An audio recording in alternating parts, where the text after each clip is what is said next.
And the next one's from Bachir El Khoury. Yeah, my question changed a little bit, but it seems that everyone's coming hard down on the startups, lack of ideas, and on the government as well. Is that there's lack of funding, which is true. But the problem is that it's really foundational. That if you throw money at the problem, it's not going to fix it quicker.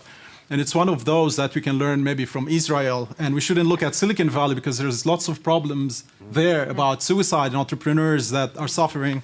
The question is, what is the government doing in terms of infrastructure that if you put in that funding, it's going to go to the right places as well as monitor it? And what lessons have you learned, Wyatt, from Israel that we can implement here? Copying is okay in innovation. This is how humanity evolved over time. So if you take the good bits and implement and put in the Aussie culture, I think we've got something special to protect here and try to bring the talent back. Okay, before we go to... I actually want to bring in Holly first because I know you've spent a good deal of time recently looking at innovation hubs, and particularly in the United States.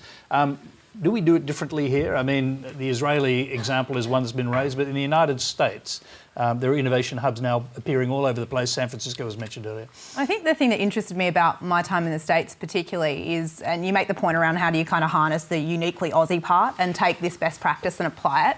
I think a lot of the conversation, at least my observation on it in the last 5 or so years, has been pretty Silicon Valley and Israel focused.